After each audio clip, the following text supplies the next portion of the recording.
दोस्तों, यहाँ हम लोग इस लेक्चर में एक न्यूमेरिकल प्रॉब्लम को सॉल्व करेंगे। न्यूमेरिकल है हमारे पास एक पैरेलल प्लेट कैपेसिटर जिसकी प्लेट्स के मध्य एयर है। एक पैरेलल प्लेट कैपेसिटर है जिसकी प्लेट्स के मध्य क्या है, एयर है, की कैपेसिटेंस 8 पिकोफैरेड है। उसकी कैपेसिटेंस हमें दे रखी है 8 पिकोफैरेड है। यदि प्लेट्स के बीच की डिस्टेंस को आधा कर दिया जाए और इनके बीच के भाग में 6 डाई इलेक्ट्रिक का एक मटेरियल भर दिया जाए तो इसकी धारिता क्या होगी। इससे पहले लेक्चर में हम लोग इसी पे डिस्कस कर चुके हैं कि किसी कैपेसिटर की प्लेट्स के मध्य अगर डाइलेक्ट्रिक मटेरियल को रख दिया जाए तब उसकी कैपेसिटेंस क्या होती है, इंक्रीज कर जाती है। तो वही यहाँ पर हम न्यूमेरिकल प्रॉब्लम सॉल्व करेंगे। जैसे कि मान लिया कि हमारे पास कोई एक पैरेलल कैपेसिटर है,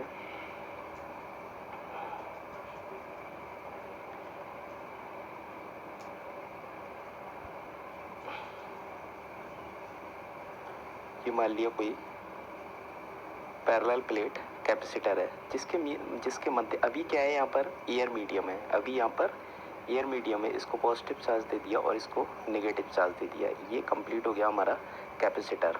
ठीक है, तो यहाँ अभी क्या है, एयर मीडियम है और यहाँ पे हमें कुछ चीज़ें गिवन हैं। सॉल्यूशन कुछ चीज़ें गिवन है, जैसे कि दे रखा है हमें कि कैपेसिटेंस जो है वो कैपेसिटेंस कितनी है, C is equal to 8 picofarad. 8 picofarad यानी कि 8 into 10 to the power -12 farad. इसके बाद कह रहे हैं कि बीच की दूरी को आधा कर दिया जाए, यानी कि D जो है वो कितनी हो जाएगी, D इज इक्वल टू क्या हो जाएगा, dy/2। और कह रहे हैं इस फिर उसमें 6 डाई इलेक्ट्रिक का एक मटेरियल भर दिया जाए, यानी कि जो K की वैल्यू है वो K की वैल्यू गिवन है हमें कितनी, 6। तो आइए आप लोग सॉल्व करते हैं इसको। अब पैरेलल प्लेट कैपेसिटर के बारे में जब हम लोगों ने पैरेलल प्लेट कैपेसिटर का डेरिवेशन किया था तो हमने उसकी कैपेसिटेंस का फार्मूला ड्राइव किया था जब इन प्लेट्स के अंदर क्या होता है, एयर भरा होता है, एयर मीडियम होता है। ठीक है, तो एयर मीडियम के लिए जो कैपेसिटेंस होती है, वी नो दैट, जैसा कि हम जानते हैं capacitance of parallel plate capacitor क्या होती है, C is equal to epsilon naught A/D। A क्या है, A is the area of plates and D is the distance between the plates. तो ये कैपेसिटेंस निकल के आती है, ये कैपेसिटेंस का फार्मूला निकल के आता है जब यहाँ पर क्या होता है, एयर मीडियम होता है। यानी कि इसके लिए हमें कैपेसिटेंस दे रखी है कितनी, 8 into 10 to the power -12 is equal to epsilon naught A upon D। तो ये epsilon naught A upon D की वैल्यू कितनी निकल के आ गई, 8 इंटू 10 टू द पावर -12। तो ये हमारे पास निकल के आ गया किसके लिए, एयर मीडियम के लिए। अब यहीं पे कह रहे हैं कि उन प्लेट्स के मध्य की जो बीच की डिस्टेंस है वो कैसी कर दी जाए, आधी। यानी कि अब जो है इन प्लेट्स के बीच की डिस्टेंस कैसी कर दी हमने, आधी कर दी। यानी कि ये अगर D थी तो ये डिस्टेंस कैसी हो जाएगी, dy/2। ये डिस्टेंस कैसी हो गई, dy/2। अब यहाँ पे ये कोई डाइलेक्ट्रिक मटेरियल भरा हुआ है इसके अंदर, ये कोई डाइलेक्ट्रिक मटेरियल भरा हुआ है जिसकी वैल्यू दे रखी है हमें K बराबर 6। तो यहाँ से इसका फार्मूला, जब कोई डाइलेक्ट्रिक मटेरियल भरा होता है पैरेलल प्लेट कैपेसिटर के अंदर, तब उसका फार्मूला जो निकल के आता है वो हम लोगों ने ड्राइव किया था, C is equal to epsilon naught A into K upon D, और D कितना है, dy/2। तो यहाँ से कितना हो जाएगा, dy/2।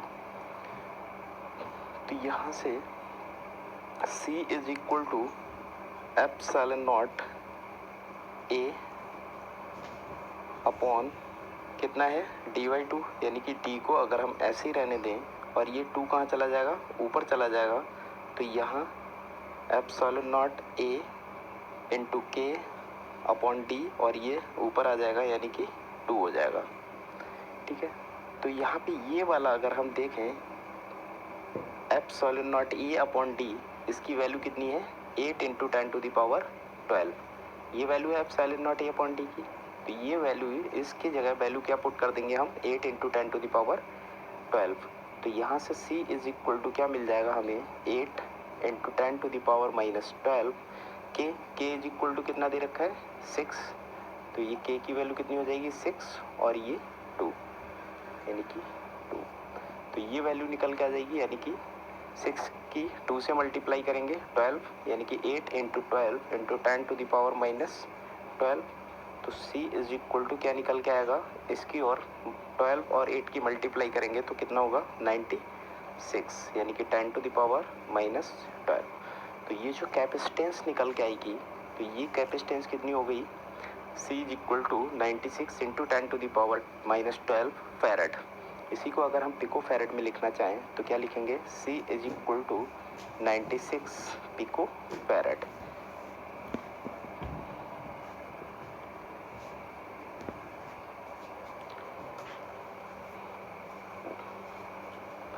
दूसरा न्यूमेरिकल है 10 सेंटीमीटर भुजा वाले एक हेक्सागोनल के प्रत्येक शीर्ष पर 5 माइक्रोकूलम का आवेश है। 10 सेंटीमीटर भुजा वाले एक हेक्सागोनल के प्रत्येक शीर्ष पर 5 माइक्रोकूलम का चार्ज है। हेक्सागोनल के सेंटर पर पोटेंशियल क्या होगा। ये रहा हेक्सागोनल, ठीक है। तो हेक्सागोनल में कितनी होती हैं 10 साइड्स होती हैं।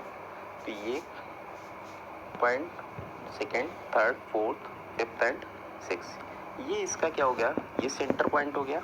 और इसी पे हमें निकालना है पोटेंशियल कि इसके सेंटर पॉइंट पे पोटेंशियल कितना होगा। और इसके एवरी पॉइंट पर क्या कह रहे हैं कि प्रत्येक शीर्ष पर 5 माइक्रोकूलम का आवेश है।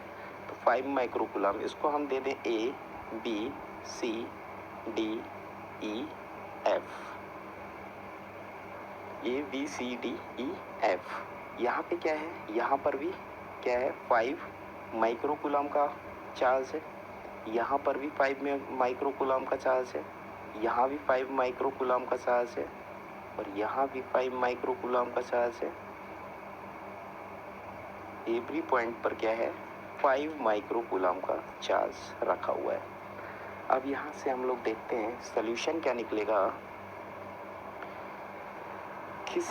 मान लिया मैंने ए के कारण सेंटर पर बनने वाला पोटेंशियल क्या होगा। पोटेंशियल का जो फार्मूला होता है, वो पोटेंशियल का फार्मूला क्या होता है हम लोग ऑलरेडी डिस्कस कर चुके हैं इसके बारे में। जो पोटेंशियल का फार्मूला होता है वो होता है 1/4πε0 Q/R।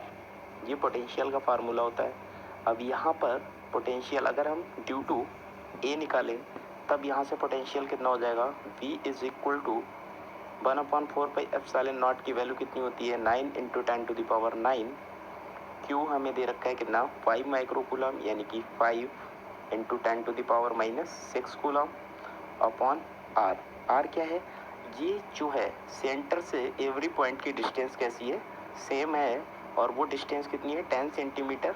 कितनी है 10 centimetre, 10 centimetre, 10 centimetre, 10 centimetre, 10 centimetre and 10 centimetre. तो ये भी सेंटर से एवरी पॉइंट की डिस्टेंस कैसी है 10 सेंटीमीटर है, यानी कि 10 centimetre is equal to 0.1 metre. तो ये कैसी हो जाएगी 0.1 मीटर हो जाएगी। तो यहाँ से जब कैलकुलेट करेंगे तो यहाँ से पॉइंट हटाएंगे और ऊपर 10 आ जाएगा। तो यहाँ से 9 इंटू 5, 9 और 5 की मल्टीप्लाई करेंगे तो कितना आ जाएगा 45 इंटू 10⁻10 प्लस की 1 और 9 10 और माइनस की 6, यानी कितनी बचेगी 4। तो ये आ गया हमारे पास potential B is equal to 45 into 10⁻4। ये केवल एक बिंदु के कारण आया, A के कारण आया, और इसी तरीके से B के कारण यहाँ पोटेंशियल बनेगा, C के कारण बनेगा, D के कारण बनेगा, E के कारण बनेगा और F के कारण बनेगा। तो यहाँ से अगर हम बात करें तो नेट पोटेंशियल कितना होगा, नेट पोटेंशियल एट O, बिंदु O पर कितना पोटेंशियल बनेगा, क्योंकि चार्ज इक्वल है एवरी पॉइंट पर। तो चार्ज इक्वल है, तो इसका मतलब कि एवरी पॉइंट के कारण यहाँ पर जो पोटेंशियल बनेगा वो भी कैसा बनेगा, सेम बनेगा। तो इसको हम 6 से अगर मल्टीप्लाई कर दें तो हमें नेट पोटेंशियल मिल जाएगा, यानी कि 45 इंटू 10⁴ को किससे मल्टीप्लाई कर दें, 6 से, तो हमें नेट पोटेंशियल मिल जाएगा। तो 6 से जब मल्टीप्लाई करेंगे तब B इज इक्वल टू क्या आएगा,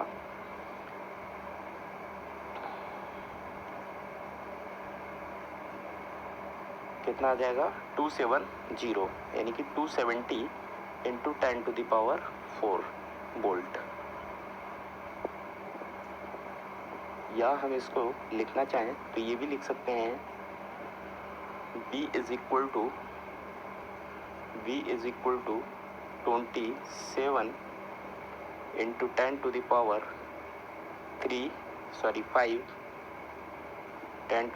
5 वोल्ट।